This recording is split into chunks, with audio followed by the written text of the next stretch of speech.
अस्सलाम वालेकुम व्यूअर्स। तो आज के हम नेक्स्ट लेक्चर की तरफ चलते हैं, जिसके अंदर हम डिफाइन करेंगे कि डेटाबेस सिक्योरिटी इज़ और नेटवर्क प्रोटेक्शन क्या चीज़ है। इसमें हम मेनली फोकस करेंगे हमारे जो डेटाबेस सिक्योरिटी के अंदर इश्यूज आते हैं उनके ऊपर। तो नेक्स्ट चलते हैं हमारे आज के एजेंडे की तरफ। हमारे एजेंडे के अंदर जो चीज़ें शामिल होंगी, फर्स्ट ऑफ ऑल तो होगा कि इंट्रोडक्शन टू सिक्योरिटी कंसर्न्स, के हमारे सिक्योरिटी कंसर्न्स क्या चीज़ हैं, हम उनका इंट्रोडक्शन लेंगे। फिर हम देखेंगे डेटाबेस सिक्योरिटी क्या चीज़ है। नेक्स्ट अगर हम चलते हैं तो हम देखेंगे होस्ट बेस्ड सिक्योरिटी इश्यूज़ के बारे में हम पढ़ेंगे, नेटवर्क बेस्ड सिक्योरिटी इश्यूज़ के बारे में पढ़ेंगे, ऑपरेशनल सिक्योरिटी इश्यूज़ के बारे में पढ़ेंगे और हमारी प्रैक्टिसेस देखेंगे कि हम किस तरह से इनको कवर कर सकते हैं, और हम अपने इस लेक्चर का आज का कंक्लूजन देखेंगे। तो मूव करते हैं हमारे सबसे पहले टॉपिक की तरफ, introduction to security concerns. Introduction to security concerns के अंदर हम देखते हैं कि cyber security is a crucial in protecting the data system. Cyber security जो है आपके डाटा सिस्टम को, आपके डाटाबेस को प्रोटेक्ट करने के लिए बहुत ही क्रूशियल चीज़ है। इसकी एग्जांपल अगर हम यूँ ऐसे ले सकते हैं कि अगर आपके पास डाटाबेस के अंदर कोई चीज़ या कोई डाटा पड़ा हुआ है आपकी ऑर्गेनाइजेशंस का, जिसके अंदर लोगों की ट्रांजैक्शन आईडीज़, उनके cards, debit card, credit card, मुख्तलिफ किस्म की आपके पास उनकी डिटेल्स पड़ी हुई हैं, तो आपका फ़र्ज़ बनता है कि आप अपनी ऑर्गेनाइजेशन के अंदर से जो आपके एम्प्लॉयज़ हैं या जो आपके कस्टमर्स हैं, आप उनके डाटा को सिक्योर रखें। तो साइबर सिक्योरिटी जो है इस पार्ट के अंदर एक क्रूशियल रोल प्ले करता है कि आपके और साइबर डाटा सिस्टम्स, डाटा या सिस्टम्स हैं जो आपके, उनको वो सिक्योर करें। इसके जो की एस्पेक्ट्स होते हैं वो हमने पहले भी देखे हुए हैं, जैसे कॉन्फिडेंशियलिटी, इंटीग्रिटी एंड अवेलेबिलिटी, जिसे हम CIA ट्राइएड बोलते हैं, जिसे हम इस तरह से मोस्टली जाहिर करते हैं, CIA ट्राइएड। यानी कि कॉन्फिडेंशियलिटी के अंदर होता है कि आपके पास जो आपके कस्टमर्स का डाटा है, आपका डाटा है या आपके ऑर्गेनाइजेशन का डाटा है, वो कॉन्फिडेंशियल रहे, यानी कि वो ऑथोराइज बंदों के अलावा किसी बंदे के पास वो डाटा जो है वो नहीं जाना चाहिए। इंटीग्रिटी के अंदर हम देखते हैं कि वो सेम चीज़ें, जो डाटा उसने प्रोवाइड किया हुआ है वही डाटा उसके पास रहना चाहिए, उसके अंदर कोई किसी भी किस्म की चेंजेस नहीं आनी चाहिए। एंड अवेलेबिलिटी के अंदर हम देखते हैं कि जब भी वो डाटा हमें चाहिए या जब भी वो डाटा किसी दूसरे बंदे को चाहिए, वो उसको उस टाइम पर अवेलेबल हो। These are the key aspects of the cyber security. अगर हम नेक्स्ट चलते हैं तो हम देखते हैं कि threats can target data based host network and operations, यानी कि जो थ्रेट्स हैं, जो आउटर थ्रेट्स हैं आपके, वो इस डाटाबेस को थ्रेट कर सकते हैं, टारगेट कर सकते हैं। आपके वो वाले सिस्टम जिनके ऊपर ये डाटाबेस पड़ा हुआ है उनको थ्रेट कर सकते हैं। आप वो वाला नेटवर्क जिसको आप यूज़ करते हुए आपके ऑर्गेनाइजेशन चल रही है, उस नेटवर्क को थ्रेट कर सकते हैं, टारगेट कर सकते हैं, और आपके जो ऑपरेशंस हैं, जो आपके काम हो रहे हैं, उन कुछ चीज़ों को वो थ्रेट कर सकते हैं। इन सब चीज़ों से बचने के लिए जो मेन क्राइटेरिया है या जो मेन काम है, वो साइबर सिक्योरिटी जो है वो प्रोवाइड करती है हमें, जो हमारे कंसर्न्स हैं कि हमने किस तरह से अपने डाटा को सिक्योर रखना है। तो नेक्स्ट मूव करते हैं हमारी नेक्स्ट स्लाइड के अंदर, जिसके अंदर हम देखते हैं कि डाटाबेस सिक्योरिटी क्या चीज़ है। Protection of database from unauthorised access and threats, यानी कि हम अपनी डाटाबेस को, दिस इज़ आवर डाटाबेस, जो हमारे नेटवर्क के अंदर पड़ी हुई है, हमारे पास कुछ सिस्टम होंगे या जो हमारे कुछ एम्प्लॉयज़ होंगे, उनको हमने अलाउ किया होगा कि वो हमारी डाटाबेस को चेक कर सकते हैं, देख सकते हैं। यानी कि ये जो हमारे कंप्यूटर्स हैं, ये जो हमारे एम्प्लॉयज़ हैं या हमारे जो कस्टमर्स हैं, वो अपनी डाटाबेस के अंदर से अपनी मर्ज़ी का जो को ऑथोराइज किया गया उस डाटा को वो चेक कर सकते हैं। लेकिन क्या होता है कि हम देखते हैं कि एक थर्ड पर्सन है जो हमारे ऑर्गेनाइजेशन का हिस्सा नहीं है, या जो हमने उसको वो प्रिविलेजेस नहीं दी हुई हैं। फॉर एग्जांपल एक कस्टमर है, कस्टमर को हमने बताया हुआ है कि वो सिर्फ अपनी चीज़ें जो है, यानी कि जो उसने ऑर्डर्स दिए हैं या जो उसकी प्रीवियस हिस्ट्री है, वो उसको देख सकता है। लेकिन वो कस्टमर क्या करने की कोशिश करता है कि वो किसी दूसरे कस्टमर का डाटा लेने की कोशिश करता है, जो कि वो ऑथोराइज नहीं है, यानी कि ये उसका अनऑथोराइज्ड एरिया है। ऐसी कोई भी अप्रोच जिसमें हमने उसको ऑथोराइज नहीं किया हुआ बंदे को, वो हमारे डाटाबेस के अंदर से वो चीज़ निकालने की कोशिश करता है, तो उसे हम बोलते हैं ये थ्रेट है। तो हमने डाटाबेस प्रोटेक्शन में ऐसे थ्रेट को नलीफाई करना है, हमने इसको कैंसिल करना है। तो protection of database from unauthorised access and threats. Unauthorise access से भी हमने बचाना है, बाहर से जो कोई अटैक आएगा हमारे डेटाबेस को, जो कॉम्प्रोमाइज करने की कोशिश करेगा, हमने उससे भी उसको बचाना है। This is called the database security. अगर हम इसके की मेजर्स की बात करें तो इसमें सबसे पहले हमारे पास आता है, इसे हम बोलते हैं एक्सेस कंट्रोल। एक्सेस कंट्रोल के अंदर हम दो चीज़ें रखते हैं जिसे हम बोलते हैं ऑथेंटिकेशन। ऑथेंटिकेशन के अंदर हम बंदों को ऑथेंटिफाई करते हैं, जिसमें वो कौन कौन सी चीज़ों को या कौन कौन से बंदे इन चीज़ों के को चेक कर सकते हैं, देख सकते हैं। दूसरा, हम ऑथोराइज करते हैं कौन कौन सा बंदा क्या क्या काम कर सकता है। ऑथेंटिकेशन के यूं एग्जांपल ले लें कि आप अपना फेसबुक अकाउंट यूज़ कर रहे हैं, तो फेसबुक अकाउंट आपकी ऑथेंटिकेशन के लिए क्या चीज़ें यूज़ करता है, आपका यूज़र नेम और आपका password. These two things are use for your authentications.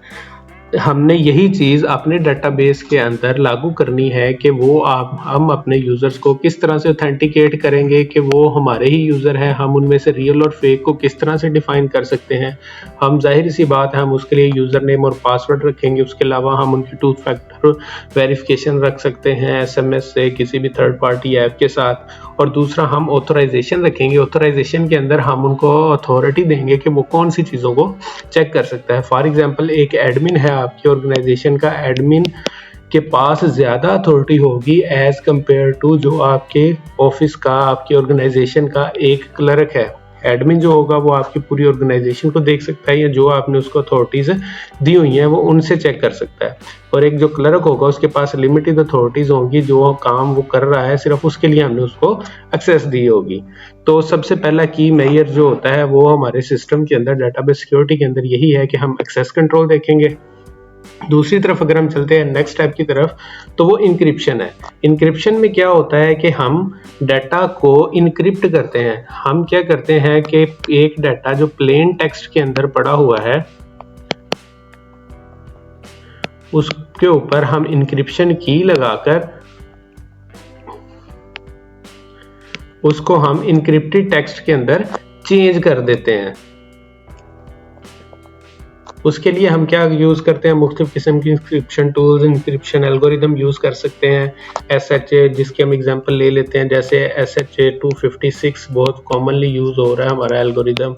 इसके अलावा भी 512, SHA 512, इसके अलावा भी AES, डिफरेंट किस्म के जो एल्गोरिदम्स हैं वो हम यूज़ करते हैं। इंक्रिप्शन क्या करता है, protecting stored and transmitted data.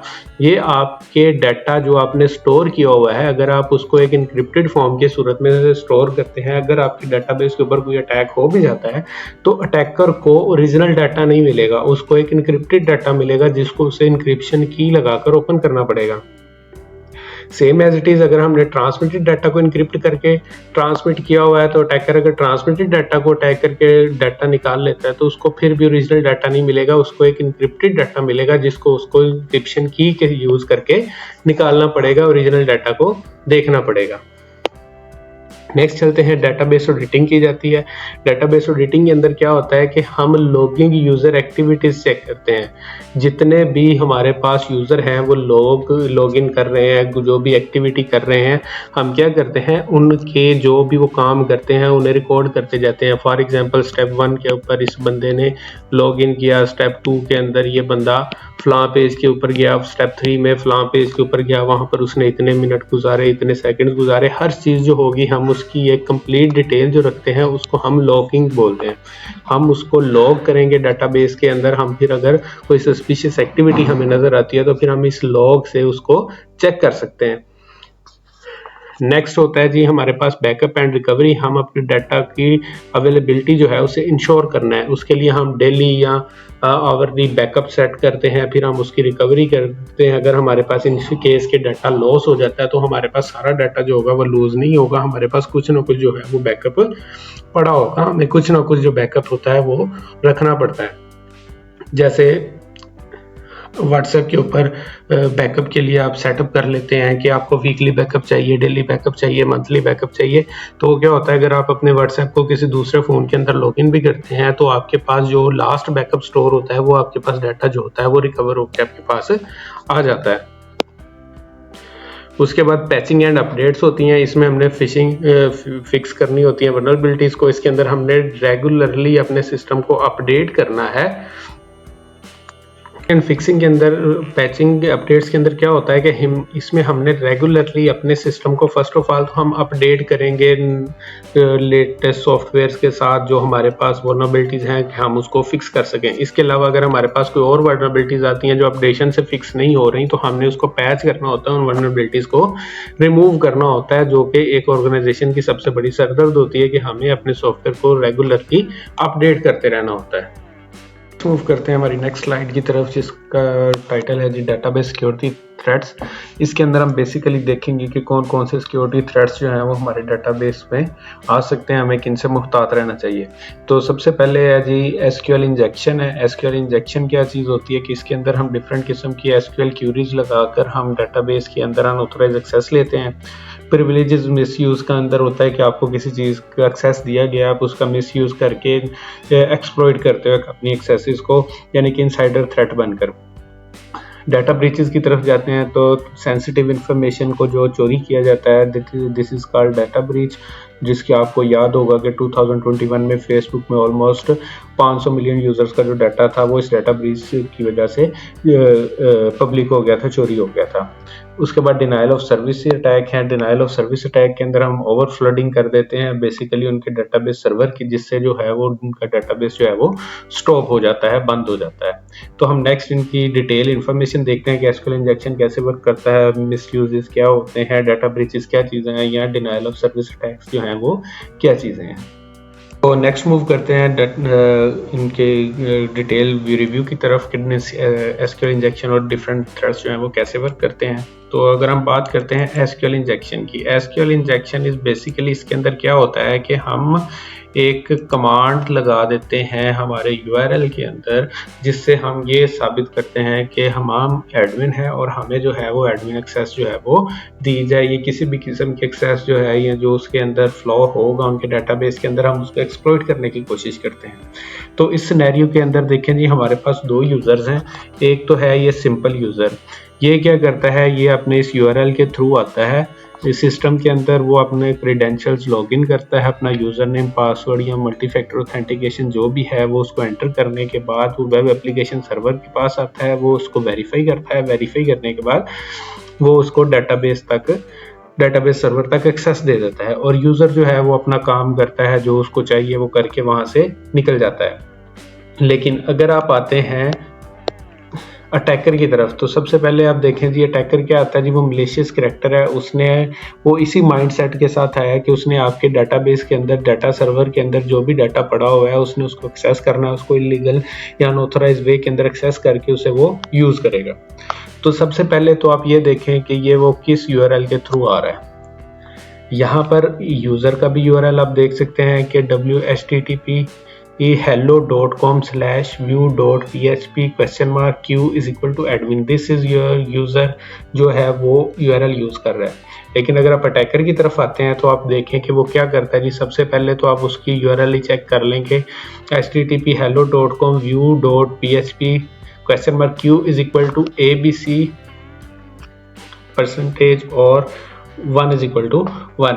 This is called the SQL string, SQL injection string.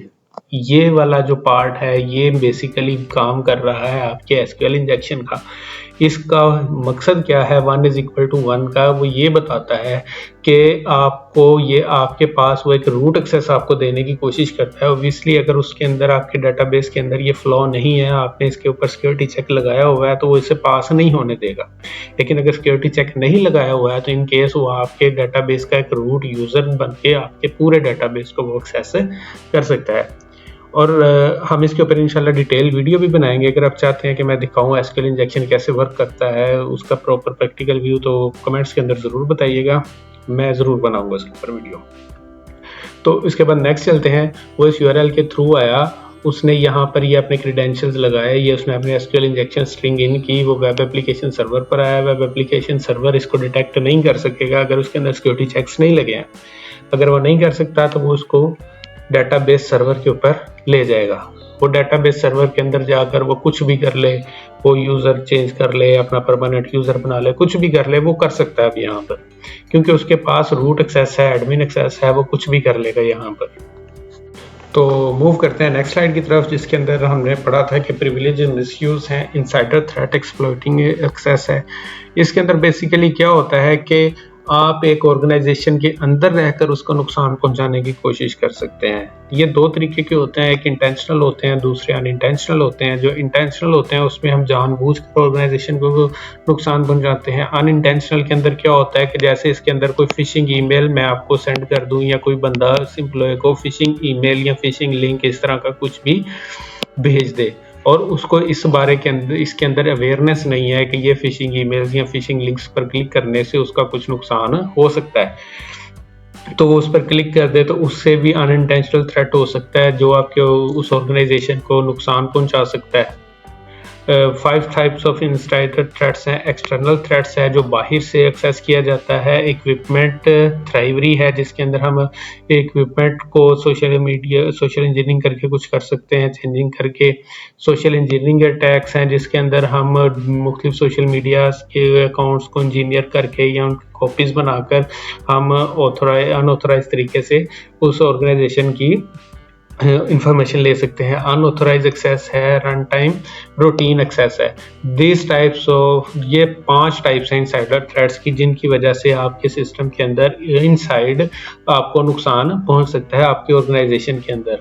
तो इससे बचने का तो बेसिकली मेन मकसद तो यही है, मेन तरीका तो यही है कि हम अपने जो एम्प्लॉयज़ हैं उस ऑर्गेनाइजेशन के एम्प्लॉयज़, उनको अवेयरनेस दी जाती है कि ये साइबर सिक्योरिटी क्या चीज़ है, किस किस्म के अटैक्स हैं, उनसे कैसे बचना है। ये सारी चीज़ें हम इसके अंदर अपने एम्प्लॉयज़ को बताते हैं, जिससे हमारा जो रिस्क है वो कम हो जाता है, जो अनइंटेंशनल थ्रेट है। और जो इंटेंशनल थ्रेट है उसके लिए तो हमें होशियार रहना पड़ता है, देखना पड़ता है कि हम किस तरीके से अपने जो चेक्स लगाकर अपने सिक्योरिटी सिस्टम को बेहतर कर इनसाइडर थ्रेट से भी कैसे बच सकते हैं। प्रिविलेज मिसयूज़ के बाद हम अपने नेक्स्ट थ्रेट की तरफ चलते हैं। नेक्स्ट थ्रेट हमारा क्या था जी? Data breaches. डाटा ब्रीचेस के अंदर क्या होता है कि अनऑथराइज तरीके से हम अब किसी भी डाटा को, किसी दूसरी ऑर्गेनाइजेशन के डाटा को चोरी करके, उसकी सेंसिटिव इंफॉर्मेशन को चोरी करके हम उसको मिसयूज़ करते हैं। जैसे एक रफ सी एक डायग्राम दिखाई गई है जिसके अंदर क्या है जी, ये एक प्रोब है, ये एक अटैकर बैठा हुआ है। इसमें क्या होता है जी, इनिशियल अटैक के अंदर क्या किया जाता है, ये कोई ना कोई फाइल्स जो हैं वो फ्री सर्वर के ऊपर रखी हुई हैं इन्होंने, जिसके अंदर वो फाइल्स वगैरह, जैसे हम फ्री सॉफ्टवेयर वगैरह क्रैक वेबसाइट से डाउनलोड करते हैं, हम खुश होते हैं जी, हमें जो है सॉफ्टवेयर जो है वो डॉलर्स का लेने की बजाय हमने फ्री में ले लिया। लेकिन उसके अंदर क्या होता है कि ये जो प्रोब हैं या जो हैकर्स हैं या इस तरह के जो मैलिशियस इंटेंट रखने वाले लोग हैं, उसके अंदर वायरसेस वगैरह हिडन करके भेजते हैं। वो क्या होता है जी, हमारे सिस्टम के अंदर आकर वो इंस्टॉल होने के बाद वो बग जो है, वो वायरस जो है वो ऑटोमेटिकली एक्टिवेट होना शुरू हो जाते हैं। तो जितने ज़्यादा लोग इस सॉफ्टवेयर को यूज़ करते हैं उतने ज़्यादा उनके पास जो है वो टारगेट्स पड़े होते हैं। अब वो क्या करते हैं, जो हैकर्स हैं या मैलिशियस इंटेंट वाले लोग हैं, वो आपके डाटा को आपके सिस्टम से आपकी इजाज़त के बगैर अपने सर्वर के ऊपर स्टोर करना शुरू कर देते हैं। वो फिर उससे ब्लैकमेलिंग करके या आपके डाटा को सेल करके उससे वो जो है वो अर्निंग करते हैं, या जो भी उनका मकसद होता है वो उससे पूरा करते हैं।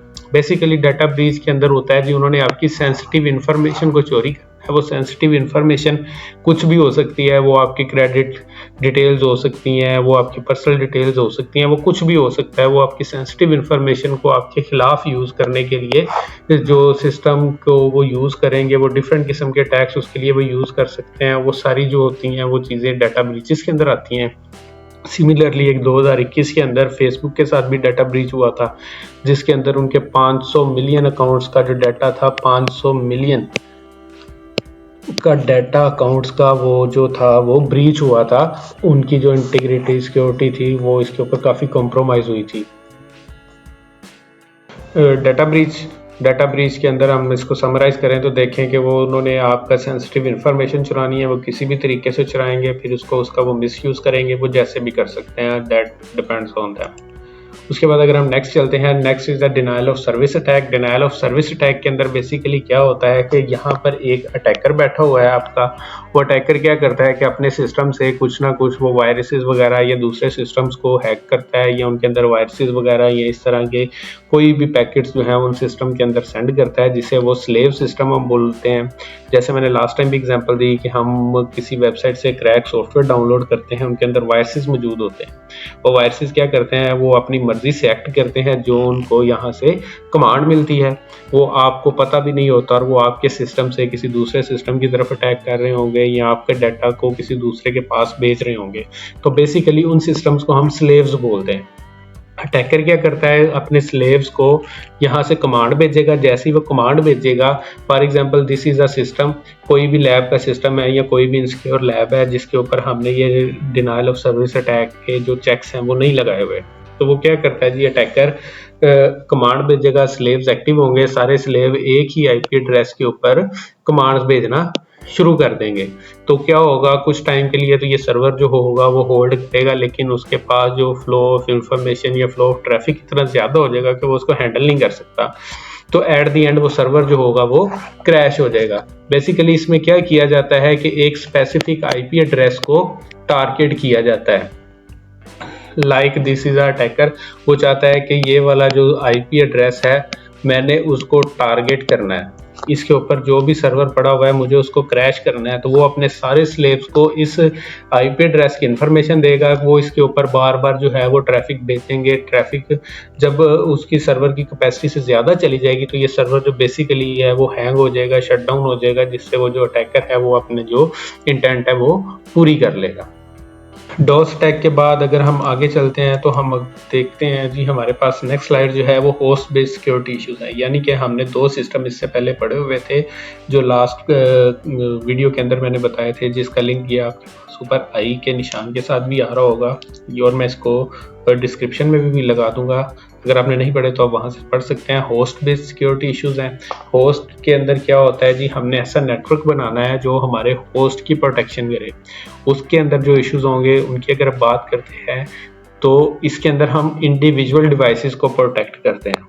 तो इसके जो की मेजर्स हैं, सबसे पहले हम क्या करते हैं जी, अपने इंडिविजुअल डिवाइसेस को प्रोटेक्ट करने के लिए हम एंटीवायरस और एंटी मालवेयर इंस्टॉल करते हैं। हम अपने कंप्यूटर्स के अंदर, अपने मोबाइल्स के अंदर एंटीवायरसेस इंस्टॉल करते हैं, ताकि जो हमारे पास जो मलिशियस सॉफ्टवेयर हैं जो हमारे सिस्टम के अंदर इंस्टॉल होने की कोशिश करें तो हमारे पास जो है वो चेक आ जाए, जिससे हम उसको अनइंस्टॉल कर सकें या जो हमें सेव कर सके। उसके बाद फायरवॉल हैं जो अनऑथराइज्ड एक्सेस के साथ जो को रोकती हैं। उसके बाद host based intrusion detection systems हैं, HIDs, जो कि बेसिकली मैंने पिछले लेक्चर के अंदर बताए हुए हैं, जो मैं डिस्क्रिप्शन के अंदर लगाऊंगा भी, आप उसको वहाँ से डिटेल से देख सकते हैं। एक्सेस कंट्रोल्स हैं, इसके अंदर हम रिस्ट्रिक्ट फाइल्स को रिस्ट्रिक्ट कर देते हैं, एप्लीकेशन एक्सेस दे सकते हैं। बेसिकली आप यूँ कर सकते हैं कि हम पेरेंटल कंट्रोल वगैरह इसके अंदर सेट कर सकते हैं कि हम कौन कौन सी फाइल्स को ये खोल सकते हैं, कौन कौन सी फाइल्स को ये ओपन नहीं कर सकते हैं, किन वेबसाइट को सर्फ किया जा सकता है, किन वेबसाइट को सर्फ नहीं किया जा सकता। मुख्तलिफ किस्म के चेक लगाकर हम अपने जो होस्ट बेस्ड सिक्योरिटी इशूज़ हैं उनको क्लियर करने की कोशिश करते हैं। रेगुलर अपडेट्स हैं जो हम prevents exploitation of system vulnerabilities, हम अपने सिस्टम को, अपने सॉफ्टवेयर को रेगुलरली अपडेट करते रहेंगे, जिससे जो उनकी जो रिसेंट वल्नरेबिलिटीज़ हैं वो ख़त्म होती रहेंगी और हम जो है वो सिक्योर फील करेंगे। हम बात करते हैं, अभी तक हमने देखा कि होस्ट बेस्ड सिक्योरिटी क्या था, जिसके अंदर वो हम अपनी इंडिविजुअल डिवाइस को प्रोटेक्ट करते हैं, उसके कुछ तरीके देखे, और उसके लिए होस्ट बेस्ड सिक्योरिटी थ्रेट्स हैं क्या, कौन से थ्रेट्स जो हैं वो हमें होस्ट बेस्ड सिस्टम के ऊपर आ सकते हैं। तो उसके लिए जी हमारे पास सबसे पहले आती है जी मालवेयर इन्फेक्शन, जिसके अंदर वायरसेस, रैंसमवेयर या स्पेवेयर वगैरह जो है वो इंस्टॉल हो जाते हैं हमारे सिस्टम में, जो हमारे होस्ट को जो है नुकसान पहुंचाते हैं। जिसके लिए बेसिकली हमने देखा था जी, हम एंटीवायरसेस वगैरह जो है वो इंस्टॉल करते हैं, जो हमारे होस्ट के अंदर ये वायरसेस या रैंसमवेयर वगैरह को आने नहीं देता। अनऑथराइज्ड एक्सेस है, उसके लिए वीक पासवर्ड, स्टोलन क्रेडेंशियल्स वगैरह यूज़ किए जाते हैं। ये मुख्तलिफ किस्म के थ्रेट्स हैं जो हमें होस्ट बेस्ड सिस्टम के अंदर आ सकते हैं। रूट किट्स है, गेटिंग हिडन एडमिनिस्ट्रेटर एक्सेस वगैरह, या privilege escalation exploiting the system vulnerabilities.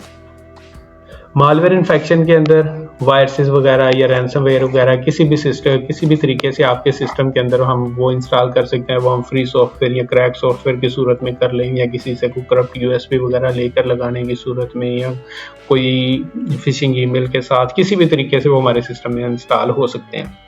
Unauthorized access है, हम अपने सिस्टम के वीक पासवर्ड या हमारे जो पासवर्ड हैं जो हर किसी को पता हो, उसके लिए भी वो थ्रेट ही है हमारे लिए कि हमारी जो है इंफॉर्मेशन उसको वो चोरी कर सकता है। या स्टोलन क्रेडेंशियल्स हैं, आपको पता ही नहीं है आपके कोई क्रेडेंशियल्स चोरी किए गए हैं, यानी कि आपके यूज़र नेम पासवर्ड वगैरह उसको एक्सेस करके आपके वो सिस्टम के साथ वो लॉगिन कर सकते हैं।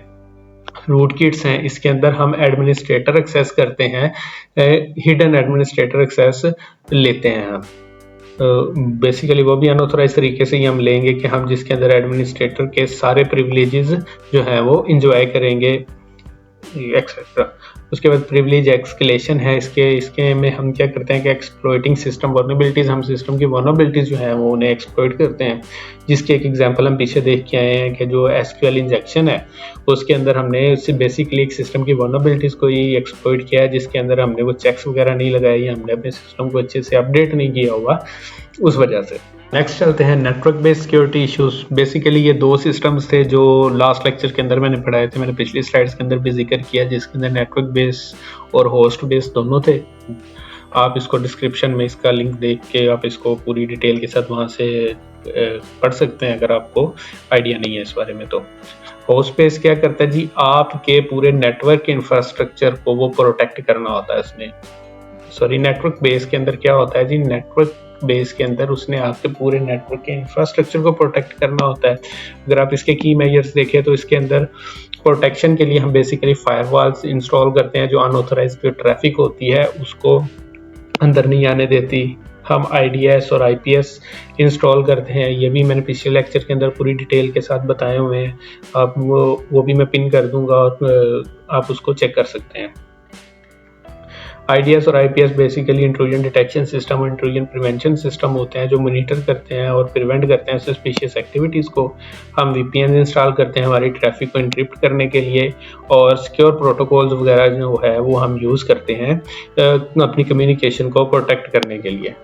और एक्सेस कंट्रोल लिस्ट वगैरह हम यूज़ करते हैं जिसके अंदर हम यूज़र को रिस्ट्रिक्ट यूज़र एक्सेस देते हैं, जिसके अंदर हम उनको रोल बेस्ड मॉडल दे सकते हैं जिसमें हर यूज़र की हम जो एक्सेस है वो डिफाइन कर देंगे, वो उसके हिसाब से ही अपने जो प्रिविलेजेस हैं उनको इस्तेमाल करेगा या उनके हिसाब से ही वो चीज़ें जो है वो देख सकता है हमारे सिस्टम के अंदर।